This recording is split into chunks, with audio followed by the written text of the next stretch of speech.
Hi, I'm Mary Caton, a sports writer with the Windsor Star, and we're here today with Aidan Blunt, General Manager of Pointe West Golf Club. And we want to talk about a report that came out earlier this week from the National Allied Golf Association. In the report, as I'm sure you're familiar with all those figures, it stated that the golf industry in Canada generates over $14 billion in economic activity, employs more than 300,000, and last year we played 60 million rounds. So those numbers were totally unfamiliar to me, surprised me. And Aidan, I want to get your thoughts as someone inside the industry. What do those numbers tell you? Well, it is a big industry in Canada. There's no doubt about it. The Allied Association was put together to basically support club managers, pros, superintendents, clubs, and also obviously public players. So I think they did their last survey in 2008, on 2008 data, actually in 2009. This is a 2014 survey that was done on 2013 data, and I think there's some very interesting numbers in the findings and in the report. Certain summaries that maybe we could question possibly, but certainly golf's a big industry in Canada. I think there's more people playing golf, or more revenues generated in golf in Canada than all of the sports combined, which is obviously significant, isn't it? Absolutely. Tell me about some of those numbers were different from, they were trying to say held their own last 5 or 6 years. Yeah, I mean, I think the summary of the report indicates that there's a feeling that the golf industry is basically the same in 2013 as it was in 2008. You know, golf industry is really challenging right now, and one of the things that I would look at as being a real key performance indicator is rounds of golf played. Rounds of golf played in 2008 was 70 million. 2013, it was 60 million. That's down by 10 million. That's, what, 14, 15% almost? Right. So when we're talking about growing the game, we would certainly hope to see that rounds of golf are consistent. That, to me, is a dramatic drop, okay? The summary is that the golf industry is kind of the same as it was in 2008. When you've lost 10 million rounds, you know, I'm not convinced that's a true analogy. There was a couple of other things that were a little of concern in there. One was the amount of staff that were no longer working in the industry. Oh, okay. Direct staff in Canada down from 155,000 to 126. That's a 29,000 drop, 20% drop in a 5-year period. In connected jobs, they think the number's gone from 340,000 in 2008 to 300,000 in 2013. So, you know, 40,000 jobs gone there, okay? And then they're also suggesting that which is certainly a concern down the road, is that they have the lowest participation rate of young people coming into the game for generations. Ooh, and they're obviously the next golfers, aren't they? Right. They are saying that avid golfers are playing actually maybe a little bit more than they were previously, but there's less people coming into the game from the junior and lower intermediate demographics, which is certainly a concern for me as a club manager, because they're the members of the future, aren't right. they? Why do you think that is? I think there's a lot of demand for various other things. I think golf still has a little bit of a problem in terms of value. I think maybe we need to get cheaper. And it's time consuming. Yeah. And I think as well for beginners, you see there's lots of stats on lady players, for instance. A lot of ladies start, and then within a year or two, they're no longer playing. And I think a lot of that has to do that it's quite a difficult game. It can be quite frustrating. It's not cheap. It takes up time. And maybe some people aren't seeing I'm not getting better at it. Right. Okay? Whereas I think, you know, if kids are playing hockey or soccer, there tends to be a bit more of an immediate return on what you do, and a bit more of an immediate gratification. Right. And you know, we did something at Pointe West a couple of years ago. We put pre-junior tee markers in, and we actually reduced our rates for juniors, and now we have junior membership starting at 7 years of age. Wow. Okay? And you can now play a golf course at Pointe West with your own scorecard.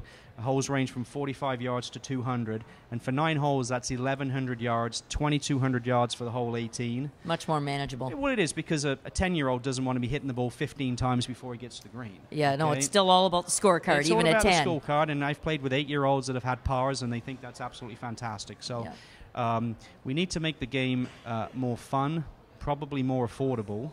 Now, historically, the golf industry has gone up and down. maybe this is nothing more than a down period. But I think there are certainly some economic pressures and some family pressures that determine that it might not just be one of those cyclical downturns. Right. Right. Now, another part of the association's report, they were on Parliament Hill. They're trying to get a tax law change that's been around since the 70s, I think, where you cannot deduct golf expenses if you're entertaining business clients. Corporate expenses, yes. Yeah, tell us a little bit more about well, that. It's my understanding, I'm certainly not an expert on tax issues, but it's my understanding that pretty much everything else that you do, if you're taking clients to a hockey game, for instance, you'd be able to write some of that corporate expense off. You can't do any of that for membership dues, for corporate entertaining, guest fees, carts, associated food and beverage. So I think it really puts the golf industry, behind the eight ball compared with some other options. Absolutely. And considering how big of an industry are, how many people we employ, I think it should be an even playing field, and that there should be some changes there. And I know that the different facets of different political parties are all working maybe to make some changes here. Our corporate membership dues, for instance, in that 5-year period have gone down about 25%. Wow. And if I go back to 10 years ago, our corporate membership dues are about half of what they were. Yeah. Now, obviously, we're not in the greatest location economically right now, but I think that's a fairly common, I would suggest that's fairly common throughout the industry. Yeah. That corporations are no longer hiring a guy one day and saying, hey, head down to the private club, sign yourself up for a membership, we pay for it. I just don't think that happens. Not happening anymore. No. Well, these are challenging times, as you were mentioning before. And I mean, what do you see ahead in the next couple of years? Well, I think it's going to be very interesting. I think the next period is maybe 5 years. Okay. I do think we need to get more juniors into the game. To me, there's never really been much of a correlation from your junior members turning into adult members at your club, because they move around. They go to university, they get a job somewhere else. But as long as they're in the golfing pool, I'm quite happy a junior member at our place ending up being a member of a club in London or whatever. That still works. Because it's going to come your way as well. The junior member in London could end up working down here. Absolutely, 100%. So it's about getting them in the pot, okay? Yeah. I think this potential change on income tax would be very helpful, I should say, in terms of corporate business. And I think that the other kind of interesting thing that we as a golf industry need to think about is there was a survey done by England Golf, or Golf England, that has all the same challenges that we do in Canada. And they did a report November of 2013. I'm sure people could find it online if they wanted to. It was a retention and attraction survey. Okay. And they found that the clubs that were doing best had two things going for them. One was extremely good flexibility in terms of membership categories. Like, you can't just have 1 or 2 or 3 categories anymore. You got to have juniors, intermediates, senior couples, adult couples, families. Wow. There may be flexible ones where people maybe don't want to play quite as much but are not paying as much. Right. And the second thing that they found, which I thought was amazing, was that they associated the more successful clubs with the word fun. Yeah. And I think if you sat in a room of golf operators and said, give me the 5 most important things, very few would write fun down. Yeah. So I think we need to do that. And I think the next 5 years will be very interesting. I think if you're being very negative, I think you could see clubs close. Yeah. I really think that's a possibility. It's certainly happening in the U.S.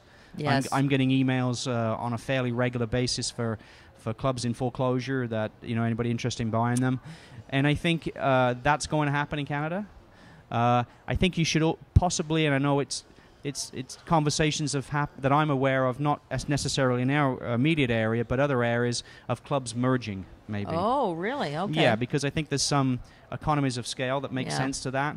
You've got one general manager, you've got one superintendent. Maybe you don't have to run a Mother's Day buffet at both places. Right. You can run one, and it's full, as opposed to you running 2 that are half empty. Right. But the merging is challenging because one club always thinks it's a little bit better than the other club. Right. You have to find 2 clubs where the membership are of the opinion that this is a good fit. Right. But I could seriously see clubs close. Absolutely. It's very, very. I know a number of public operators.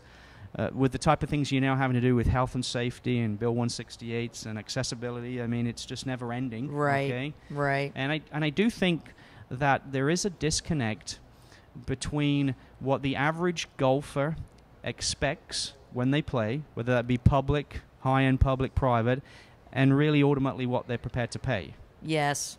Yeah. They want a $75 experience, but they only want to play $30 for it. Right. And it's interesting. I'm from the old country in England, and generally golf is much more affordable.